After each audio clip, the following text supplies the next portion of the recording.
If you have your Bible with you, whether physical or a digital version on your phone, I invite you to open up to Luke chapter 6, verse 27 to 36, which is where we're going to be spending our time today. We have been, for the past few weeks, back in our series on Luke, and we are calling this series Different because this whole part of Luke is really reflecting on how Jesus is calling his followers to live a radically different life than the world around them. That this is what it means to be a Christian. This is the heart of Jesus' teaching. And we've seen a few weeks ago, we had a different power that Jesus presented, where one that didn't dominate people, that came to the least of these, to heal the sick, to cast out the demonic in people. And then he presented a different blessing, one where the blessed life isn't in living for health and wealth, but it is for those who have a relationship with God, and that no matter what circumstances you faced, you can have the blessed life. And then last week, Pastor Derek, he looked at the passage presenting a different warning where for those who are living for rich, for security, and for money, for acceptance, for all those things, if that is your purpose for living, that is actually a danger for your souls. And so that brings us to this week here where this is really the heartbeat of Jesus' teaching. And this is probably the hardest thing to practice for ourselves. And that we are looking at a different type of love that Jesus presents. And not one where we love the people in our lives that are likable to us or that treat us well, but one where we love our enemies and those who treat us harshly. So let's look at this passage. We'll dive in and read it together in Luke 6, 27 to 36.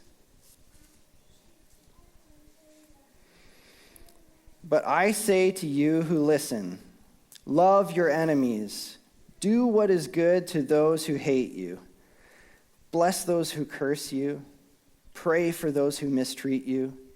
If anyone hits you on the cheek, offer the other also. And if anyone takes your coat, don't hold back your shirt either. Give to everyone who asks you, and from someone who takes your things, don't ask for them back. Just as you want others to do for you, do the same for them. If you love those who love you, what credit is that to you?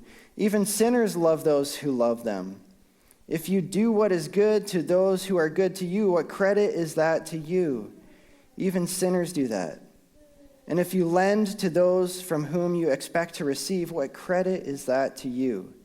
Even sinners lend to sinners to be repaid in full. But love your enemies, do what is good, and lend, expecting nothing in return. Then your reward will be great, and you will be children of the Most High. For he is gracious to the ungrateful and evil. Be merciful, just as your Father also is merciful.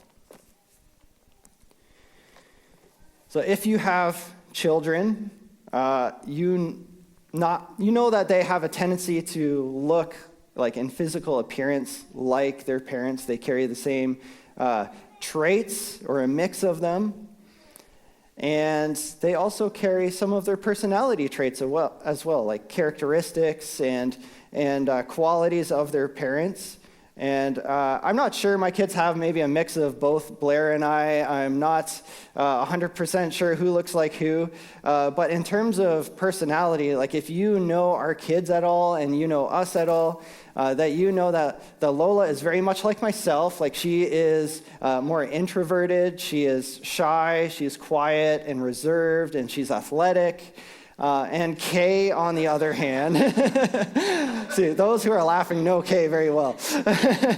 Kay is a lot like my wife, where she is an extreme extrovert, and she is loud and funny, and she is not into athletics at all. I heard a story actually from Kay's teacher from last year, basically. She was in JK last year.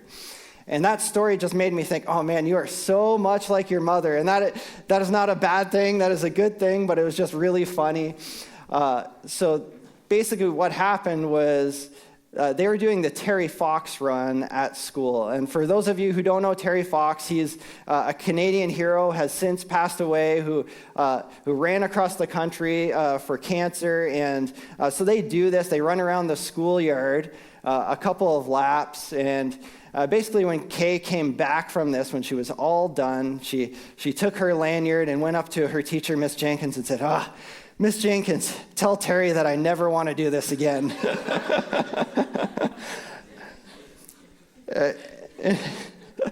In all seriousness, though, the fact that children look and act like their parents is what Jesus is getting at here with his teaching. And in verse 35, Jesus says that when we love our enemies, we are showing that we are God's children. We look like our Heavenly Father when we love our enemies because of the why that Jesus uses in verse 35 and 36.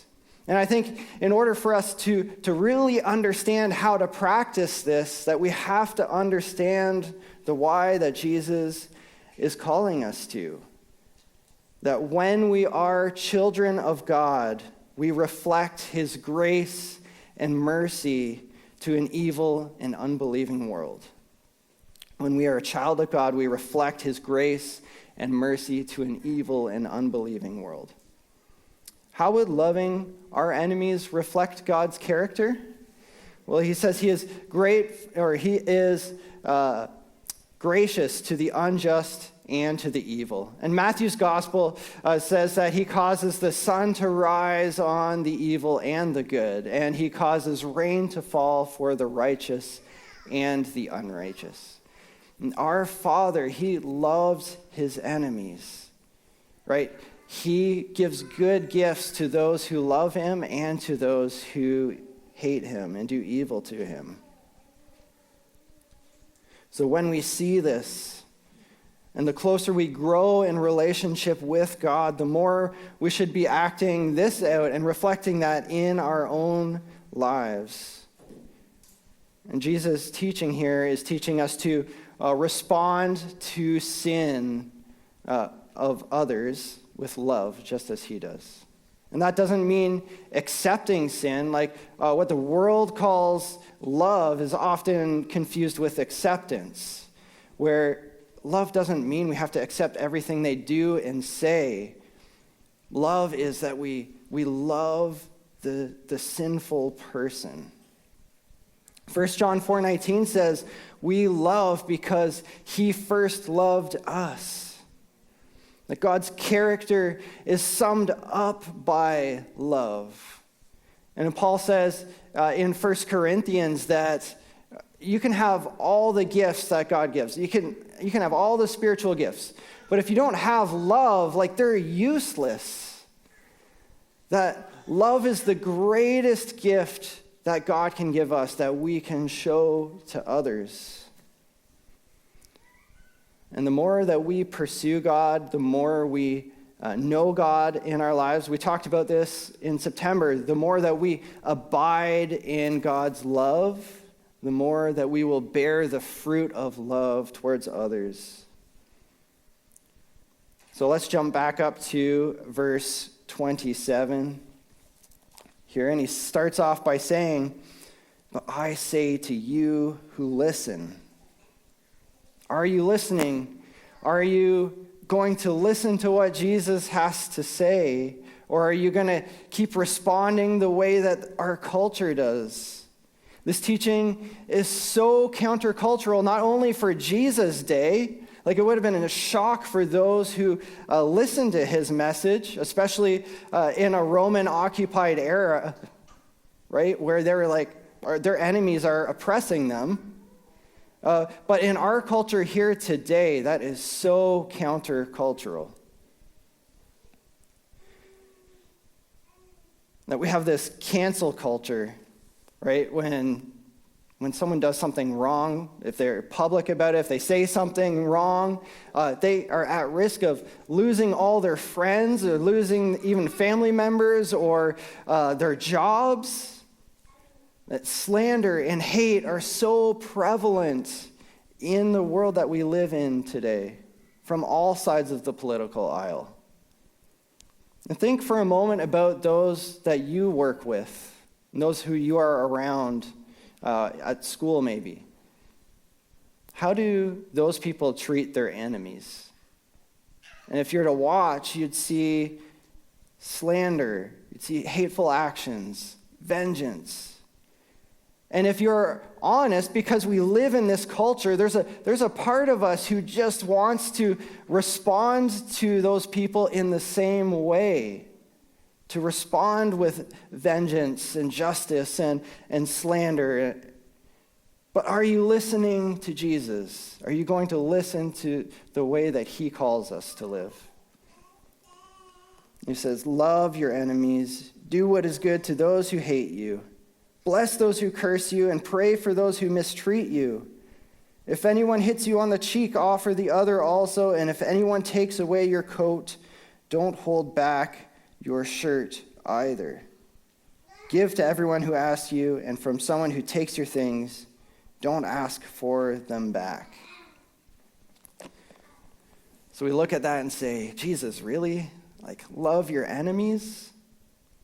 Maybe we can soften this up a little bit. Like, Jesus, what do you really mean by enemies?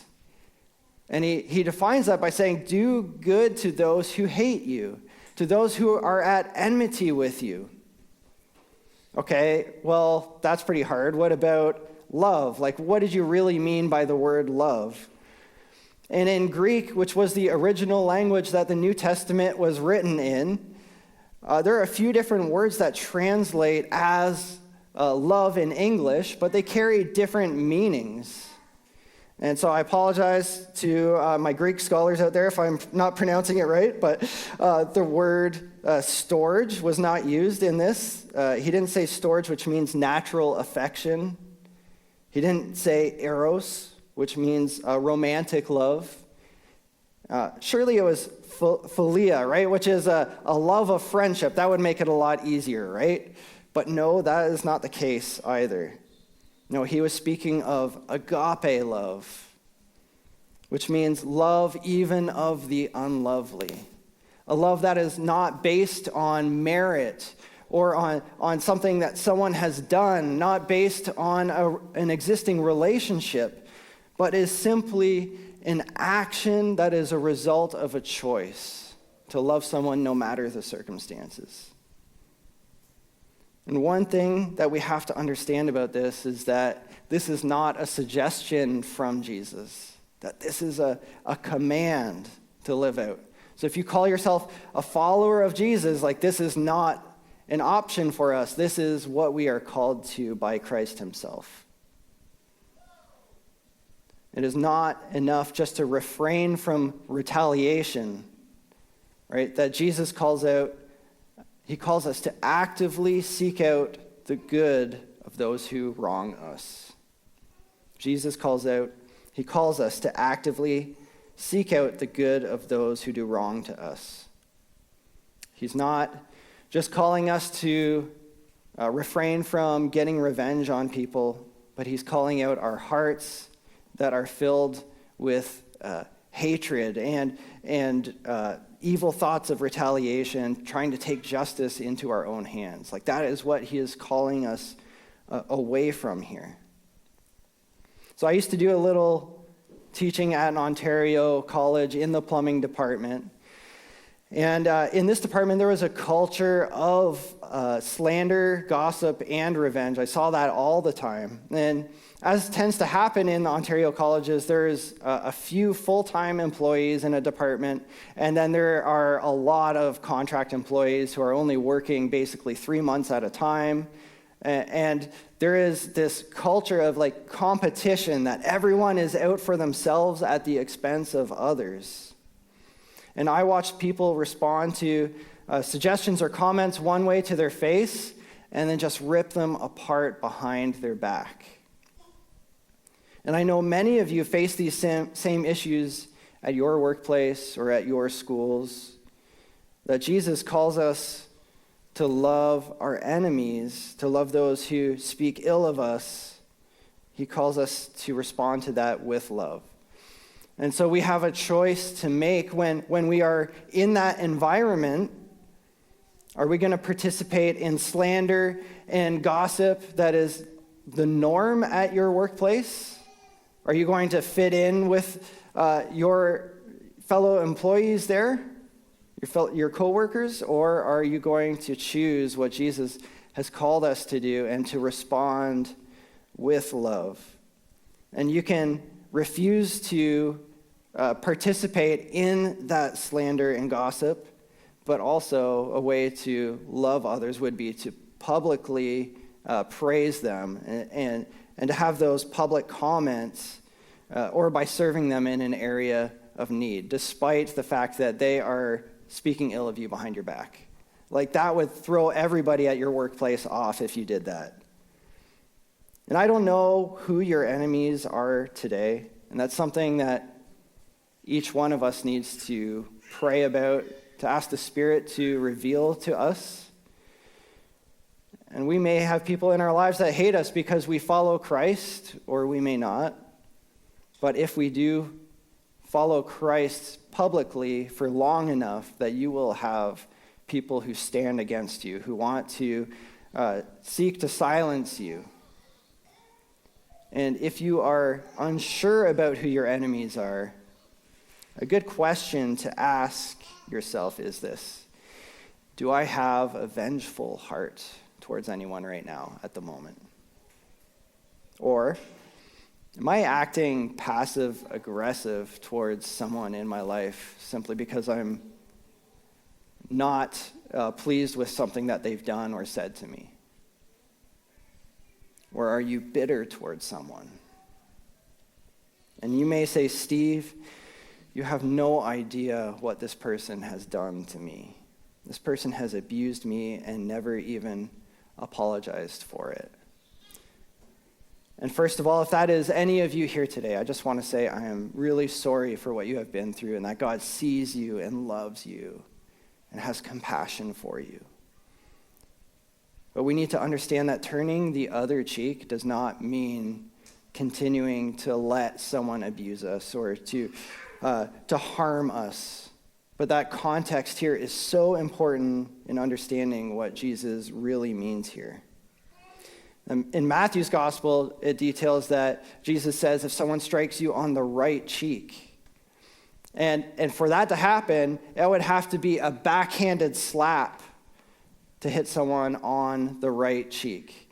And in that day, that was a huge insult to someone. And that was putting yourself, if you were going to slap someone on the right cheek with your backhand, that would be putting yourself in a position of power over the person who is being hit.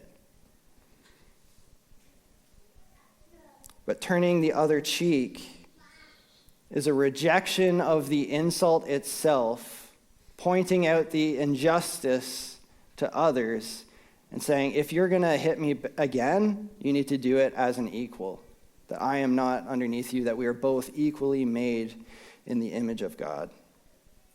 So Jesus is calling us to respond to insult with grace by turning the other cheek.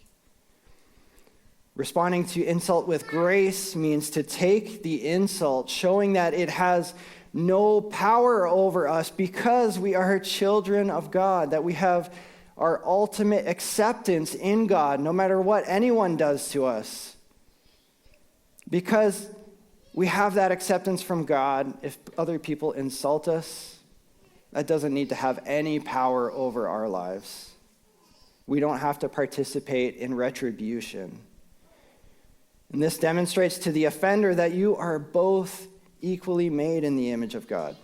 So by turning the other cheek, we are pointing out the injustice of the situation that is done to us by reflecting what godly character actually looks like. So if someone is abusing you, Turning the other cheek does not mean allowing that abuse to continue, but it is to lovingly call out the abuse by getting away from it, even if it means moving out, making it public, telling others about it, despite the consequences to the abuser. And it's to seek their restoration to Christ. It's to point out that you are not to be dominated by their power dynamic anymore, that you are equally made in the image of God. And similarly, Jesus says, if someone takes your coat, don't hold back your shirt either. And this isn't just saying let everyone take everything and steal everything that you have. But in that culture, if someone were to be standing there literally with no shirt or coat, that would be very public and would be publicly demonstrating the injustice that was done to them. So Jesus is calling people to respond to the injustice of a greedy person with generosity. When we understand that we are a child of God, that people can steal everything that we have, but that our treasure is not in our material goods, that it is in our relationship with Christ. So you can take all I have, it doesn't matter. My treasure is in Christ. Jesus is calling us to respond to greed with generosity.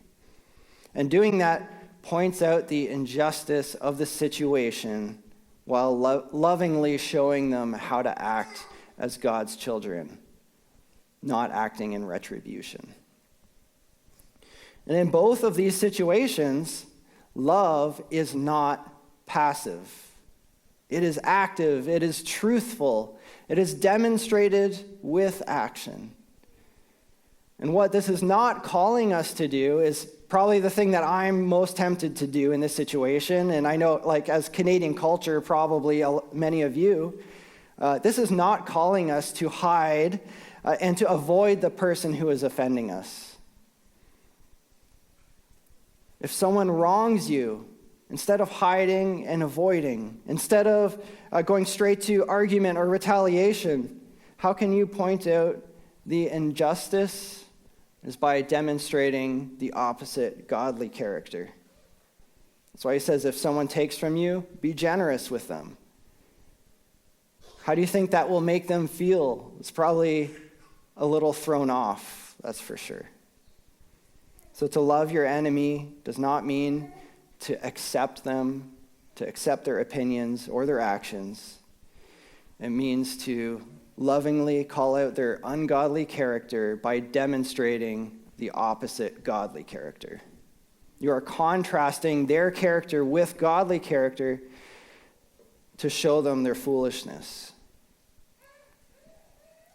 And one thing that is embedded into this passage that is not specifically stated, but it is so important for us to understand, is that loving your enemy means offering forgiveness, even if they don't ask for it. That this is key to loving your enemy. And it can only be done by taking the weight of justice and retribution that this person deserves, or these people deserve, and to give that to God. Because we know one day God will punish sin at some point. And that is God's job. But one thing that God doesn't want you to do is to hold on to unforgiveness, because that will make you bitter and that will eat you up inside. It is not good for your soul. It will lead to hatred. So let's jump back in here to verse 31.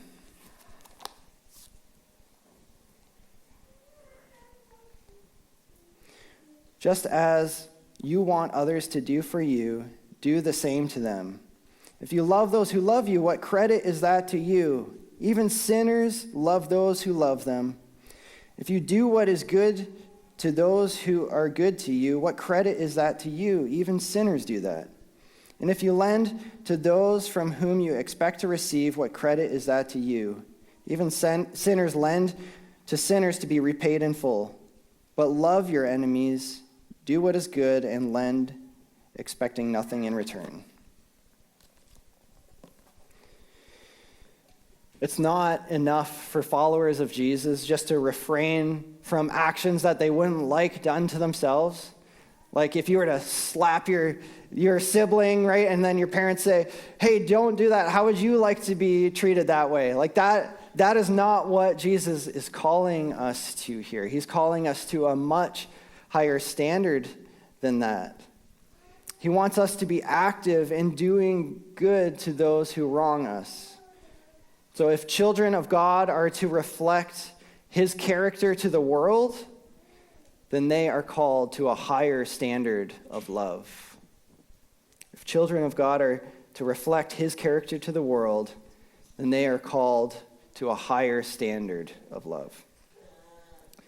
It's easy to do good to those who would treat us well, who compliment us. But how can Christians be known for our love when we are only loving those who are in our circles, who are speaking well of us, who are easy to love? But if someone were to come up to you and say, hey, I'm really struggling to pay my rent this month. I'm struggling to get by at the grocery store. Can I borrow some money just to get by? But maybe they don't pay you back the way that you would like, or they don't pay you back at all. Can that really be called generosity when we are just on them to pay us back, right?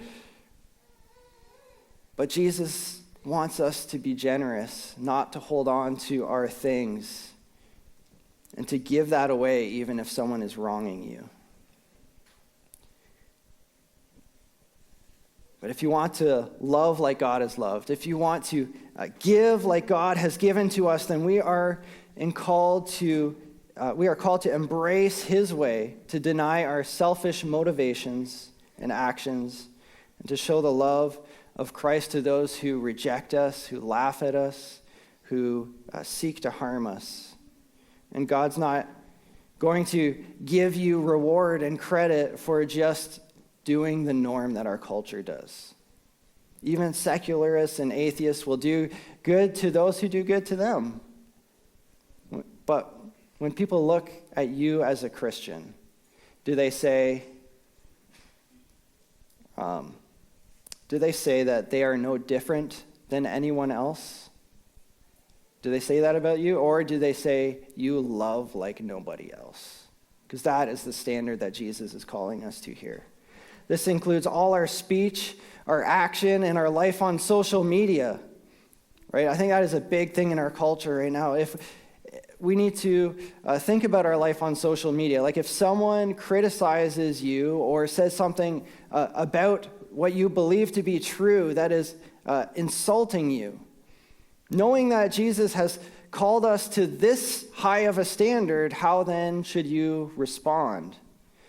Because our culture would respond by calling out names, saying, hey, you're racist or fascist or homophobic or several other names that you're just putting on people and labeling them with something that they would not call themselves.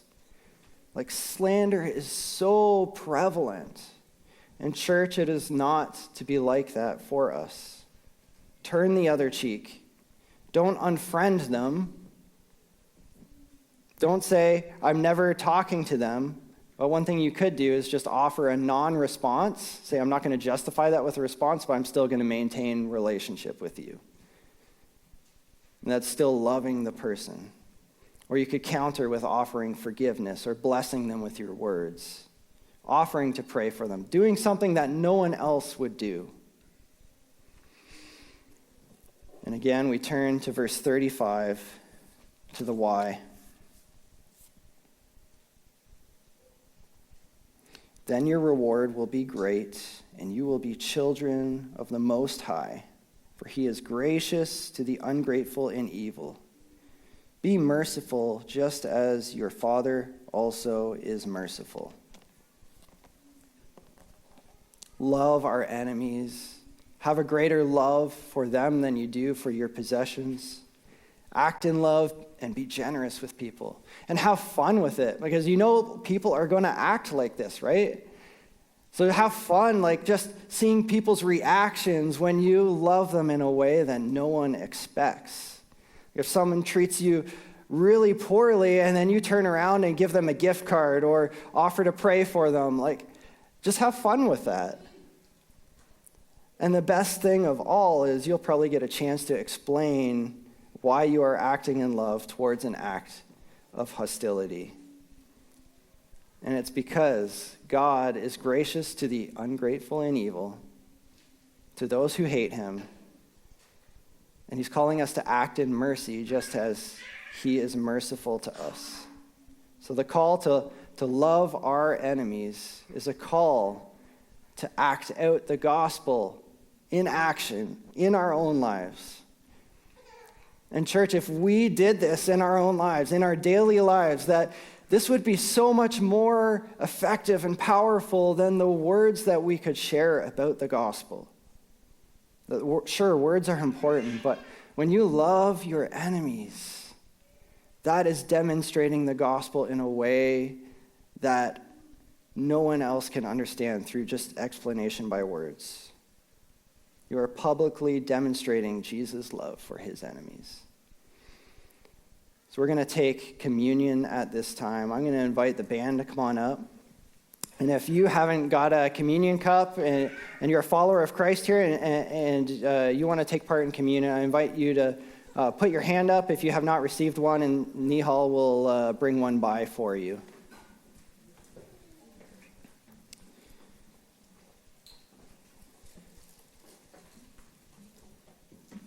See, in Romans 5, Paul says this. He says, "But God shows his love for us in this way, that while we were still sinners, while we were still enemies of God, that Christ died for us." So the call to love our enemies is a display of the gospel, a display of what God has done for us. And we can't just go out on our own power and do that kind of love. But that love only comes when we truly know how Christ has loved us. See, apart from Jesus, we are at enmity with God. We are enemies of him. And our sin is so serious to a holy God that sometimes we can just lose view of how serious it is. We deserved wrath from God because we sin not just against his rules, but against his character. But how did God respond to us? That he sent his son Jesus to pay the punishment that we deserve on the cross. And if Jesus paid our punishment in full, church, how much is there left for you to pay? There is nothing left if you put your faith and hope in Christ today, for all your past, your present, and future sins.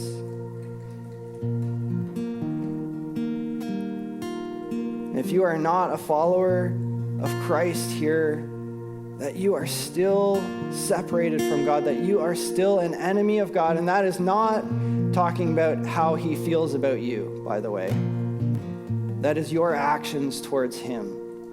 But if you want to know how God feels about you, just look to the cross. Look to his love displayed on the cross. The goal of loving our enemies is to bring them closer to the one who has shown them the ultimate act of mercy in the cross. So I'm going to ask you just to take a moment and to reflect on this here before we take communion. Do you bow your heads and close your eyes? Just ask God to reveal to you who you need to act out the gospel to in your life. Who do you need to show the love of Christ despite their actions against you?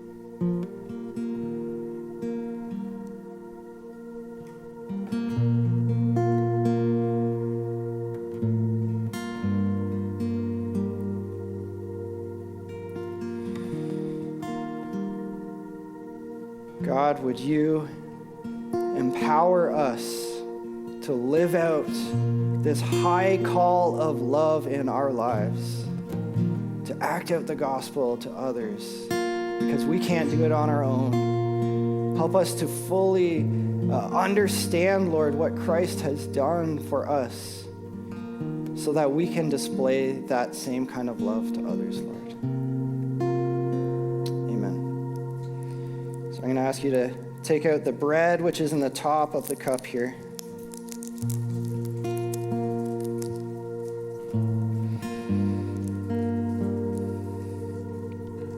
When Jesus was at the Last Supper, knowing what was about to take place on the cross, he said, "This is my body, which is broken for you. Do this in remembrance of me." Let's eat together.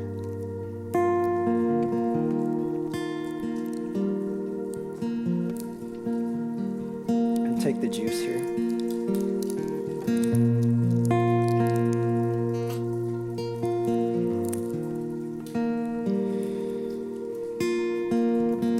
Jesus says, "This is the cup of the new covenant in my blood. Do this in remembrance of me."